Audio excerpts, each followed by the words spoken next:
Halo Cinecrip, balik lagi sama gue Rashid Hari. Yang kali ini bakal ngomongin series terbarunya Marvel Cinematic Universe ya. Kemarin gue nggak sempat nge-review What If Season 2 sih karena masih break, masih hiatus. Tapi itu series keren banget sih. Tapi yang kali ini mau gue bahas itu adalah lanjutannya, series Marvel Cinematic Universe setelah What If Season 2, yaitu Echo. Jadi si Echo nih sebelumnya pernah nongol di series Hawkeye, yang BTW tuh gue suka banget. Itu adalah series yang menunjukkan kalau MCU tuh bisa juga bikin film series superhero yang street level, yang nggak melulu pakai alien tapi tetap fun, tetap menghibur, entertaining. Jadi si Echo waktu itu udah pernah nongol di Hawkeye, dan seriesnya ini adalah ceritanya ngelanjutin ending series itu, ending Hawkeye. Pas si Echo tuh nembak Wilson Fisk alias Kingpin, yang of course belum mati ya. Itu orang gak bisa mati kayaknya. Dia belum mati dan bakal jadi antagonis, jadi main villain di series ini. BTW Echo nih pendek banget loh, series yang punya episode gak banyak. Karena biasanya kan series MCU tuh sependek-pendeknya mereka tuh paling 6 episode lah. Kayak misal Hawkeye tadi, Moon Knight, Miss Marvel, terus Loki, itu semuanya 6 episode. Nah si Echo ini cuma 5 episode tuh. Well, kalau ngitungnya episode sih kelihatannya kayak nggak jauh beda ya, kayak cuman beda 1 episode tuh ngaruhnya apa gitu.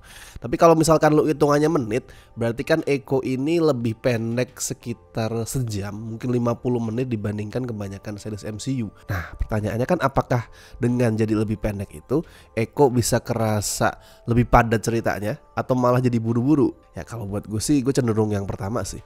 Ini kerasa lebih padat ceritanya. Skalanya kan lebih kecil ya. Series yang punya skala kecil banget. Karena si Echo ini kan yang punya nama asli Maya ya. Si Maya ini superhero street level, sama kayak Hawkeye tadi.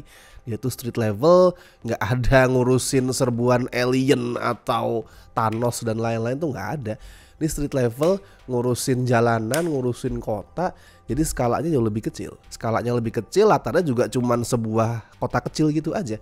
Nggak yang skala global, nggak, lebih kecil, sangat-sangat kecil. Yang intinya sih ceritanya tentang usahanya si Maya alias Echo tadi buat ngejatuhin Kingpin, yang ternyata masih hidup. Sambil di saat bersamaan dia tuh berusaha reconnect, menjalin koneksi ulang sama akar dia, root dia sebagai Native American. Jadi dia tuh pulang kampung halaman, ketemu sama kerabat-kerabat satu suku dia, terus belajar juga soal sejarah suku dia, komunitas dia, yang nantinya tuh bakal nyambung ke asal usul kekuatan si Maya. Simple ceritanya, sesimpel itu.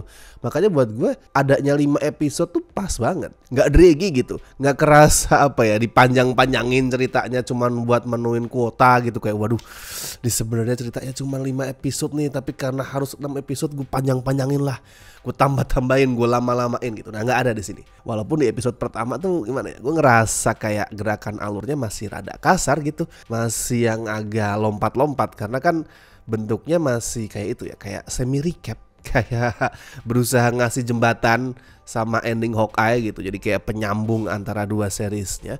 Jadi masih kerasa itu lompat-lompat banget. Tapi setelah jembatan tadi lewat, storytellingnya ya termasuknya smooth sih, mulus, nggak yang lompat-lompat, nggak yang kasar, enak. Oh iya, BTW Echo ini adalah itu ya, series MCU pertama yang masuk ke banner Marvel Spotlight. Marvel Spotlight tuh diisi sama series-series yang ceritanya lebih grounded, skalanya lebih kecil, dan ya street level kayak tadi gue bilang. Dan itu tuh gak mengharuskan penonton untuk nonton film-film atau series-series MCU sebelumnya buat bisa nikmatin. Well, sebenarnya sih kayak agak berlawanan sama itu ya, sama tujuan dibikin MCU pertama dulu. Karena kan dibikinnya adalah biar semua itu terkoneksi, biar lu harus nonton ini dulu buat bisa paham ini gitu. Cuman ya gue paham lah, di saat sekarang orang udah mulai agak capek sama superhero, terus jumlah film dan seriesnya kebanyakan. Kalau mengharuskan mereka untuk nonton semuanya kan agak susah untuk dapat penonton baru. Jadi gue bisa paham adanya banner Marvel Spotlight ini. Ya gue ngeliat sini kayak series-seriesnya Marvel yang di Netflix dulu ya, Daredevil, terus Luke Cage, Jessica Jones, The Defenders gitu. Dan gue ngeliat emang kayak pengen dibawa ke arah sana gitu, kayak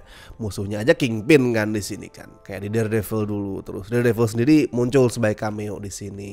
Dan series berikutnya yang masuk ke banner Marvel Spotlight tuh kan Wonder Man tuh. Gue ngeliat Wonder Man tuh semacam kayak mirroringnya Luke Cage, sama-sama cowok dengan otot kekar, badan gede, kekuatan superhuman. Ya, kelihatan lah ini kayak berusaha untuk menyamai seriesnya Marvel di Netflix dulu, Spotlight ini. Ya gue rasa Spotlight juga jadi cara buat suatu hari nanti ini misalkan ada kesempatan MCU mau masukin karakter-karakter yang mereka dari Netflix, kayak misalkan Jessica Jones tiba-tiba nongol, Punisher tiba-tiba masuk ya.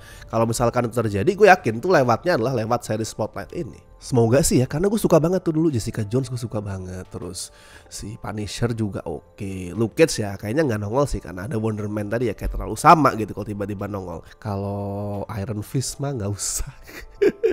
Tuh sesuatu yang pengen gue lupain aja lah, anjir jelek banget. Nah tapi kalau ngomongin komparasi sama series Netflix kan nggak cuman urusan skala street level ya, action juga penting tuh. Actionnya yang di Netflix tuh kan terkenal dengan baku hantam tangan kosong yang koreografinya keren. Si Echo nih gue lihat juga kurang lebih sama lah. Mungkin ya belum sekeren Daredevil season 1, season 2, tapi udah ada di jalan yang benar gitu, udah mengarah ke sana. Dan beberapa battle-nya di sini juga lumayan seru gitu. Battle di episode 1 tuh pas ada cameo Daredevil tadi tuh keren gue lihat. Long take-nya oke, terus koreonya tuh juga keren ya. Dan overall ngelihat actionnya Echo nih lebih brutal emang dibanding kebanyakan MCU. Ya enggak yang banjir darah banget enggak, tapi ada darah itu kan sesuatu yang sangat-sangat jarang ada di Marvel. Dan di sini lumayan brutal kelihatannya. Oh, gue juga suka sama itu tuh pemakaian properti di actionnya. Kayak misalkan pas si Maya itu pakai itu loh apa, senjata mainan yang kayak lu di Time Zone gitu. Dia pakai pistol mainannya, terus pakai kabelnya untuk nyerang musuh tuh gue suka, kreatif tuh. Ya overall actionnya bagus lah, solid. Apalagi si Alaqua Cox yang meranin Maya juga lumayan meyakinkan lah pas berantem. Nggak yang kelihatan canggung, dia bener-bener kelihatan kayak seorang gadis yang sangat terlatih, yang keren banget pas bela diri gitu. Nah ngomongin si Maya nih, ngomongin Maya alias Echo, kekuatannya perlu gue bahas nih. Kalau di komik ya kekuatan si Echo nih kan adalah bisa niru gerakan semua orang dengan sekali lihat gitu. Makanya nama dia Echo kan, karena dia bisa echoing kemampuan orang gitu. Rada mirip sama itu emang sih, sama Taskmaster ya. Taskmaster yang jadi villainnya Black Widow di film Black Widow tuh. Cuman si Maya nih bukan cuman bisa niru jurus berantem gitu. Kalau si Taskmaster kan bisa niru jurus-jurus. Black Panther dia lihat bisa dia tiru, Captain America bisa ditiru. Kalau di Echo nih lebih luas sih. Dia bisa niru kayak misalkan dia ngelihat seorang gitaris gitu lagi main gitar keren banget, langsung bisa dia tiru. Dan dia langsung jadi gitaris sandal gitu. Nah itu lebih lengkap kekuatannya si Echo nih. Nah tapi di series ini kekuatan tuh diganti. Soalnya menurut si sutradaranya Sidney Freeland, kekuatan Echo di komik itu rada cupu, anjir.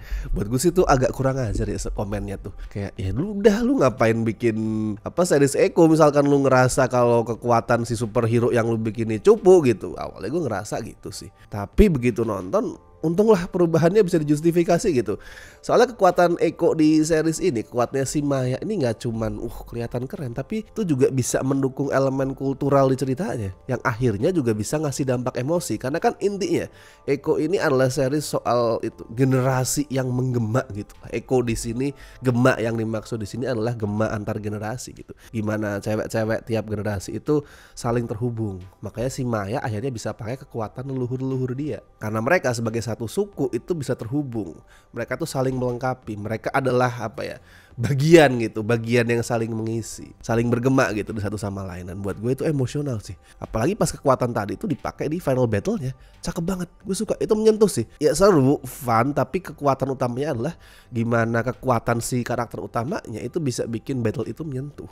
Walaupun sayangnya endingnya rada anti klimaks ya. I mean ini musuhnya Kingpin coy. Ini Kingpin, seorang Kingpin yang lu sekali pukul tuh bisa bonyok lu, mati lu, meledak paha lu. Kayak agak kurang gitu sih. Ada lah harusnya dikit-dikit baku hantam gitu. Ya lu kayak nih apa ya, misalkan lu punya karakter Spider-Man tapi gak suruh bergelantungan di gedung kan agak hambar rasanya. Ini ada Kingpin tapi final battle-nya gak lu suruh dia pukul-pukulan gitu, kayak a bit anti klimaks. Dan overall penggambaran Kingpin di sini juga buat gue masih agak mix sih. Lebih baik daripada di Hawkeye. Kalau di Hawkeye kan kelihatan kayak cupu banget ya. Tapi itu wajar sih karena emang dia kayak cuman cameo gitu. Di sini udah lebih bagus. Sisi bengis dia udah kelihatan. Terus tonjokannya yang brutal yang tadi gue bilang juga. Ya meskipun masih kurang kuantitasnya, tapi at least kita udah bisa ngeliat itu ya. Pas dia tuh mukulin tukang roti sampai kepalanya tuh berdarah-darah tuh udah lumayan lah. Terus ambiguitas moral dia juga ada yang kelihatan dari gimana tuh dia sebenarnya beneran care sama si Maya yang jadi kayak anak angkat dia ya, dia beneran care tapi cara care-nya aja yang salah. Itu kan munculin ambiguitas moral yang menarik sebenarnya. Tapi buat gue sih ya kayak tadi gue bilang ya, masih perlu tambahan 1-2 scene buat ngeliatin fisik dia yang lebih intimidatif gitu. Sama ya kalau dibandingin sama Daredevil emang rada susah dan gak balance ya. I mean di Daredevil lu ada 13 episode man. Ada 13 episode satu season yang akhirnya jadi ada waktu gitu untuk bisa nge-explore si antagonis. Sedangkan di Echo ini cuma 5 episode, cuman cukup waktunya untuk nge-explore protagonisnya. Jadi ya agak susah emang kalau si Kingpin di sini lu berharap bisa sekeren Kingpin di Daredevil. Daredevil kan karakternya kompleks banget tuh. Sampai gue bisa lebih bersimpati sama si Kingpin daripada si Daredevil sendiri di seriesnya. Oke, overall solid lah inilah. Dan kalau misalkan lu ragu di nonton Echo karena waduh karakternya lu gak kenal, terus mungkin lu gak ngerasa terikat sama dia, terus belum nonton Hawkeye atau belum nonton film atau series MCU belakangan ini karena ngerasa wah menurut orang-orang sekarang jelek gitu, tontonlah ini Echo. Lu gak perlu punya banyak pengetahuan soal MCU, lu bakal tetap bisa paham dan lu bakal tetap terhibur. Buat gue nih ngelanjutin kebangkitan series MCU lah. Setelah Secret Invasion yang meh gitu kan, kemudian ada Loki season 2 yang wow keren, terus What If season 2 yang makin bagus. Ya Echo ini melanjutkan kebangkitan itu. Kalau skor ya gue kasih 7 dari 10 sudah cukup lah. Oke kalau begitu, misalkan lu punya pendapat lain soal series ini, bisalah lu share di kolom komentar. Mungkin lu ngerasa ini tetap kurang nih, ngebosenin, atau malah lu ngerasa masterpiece gitu, bisa lu tulisin di kolom komentar. Oke, seperti biasa gue ingetin jangan lupa like video ini, subscribe Cinecrip, dan seperti biasa berterima kasih sekali pada yang masih setia untuk join membership di tier apapun itu, tier bestie, tier sobat lah, familia, semua terima kasih. Berharap akan bisa terus memberikan supply konten yang memuaskan buat kalian ya, biar duit yang kalian bayarkan untuk membership ini nggak terasa percuma. Oke, baiklah kalau begitu, gue Rashid Hari, sampai ketemu di review berikutnya.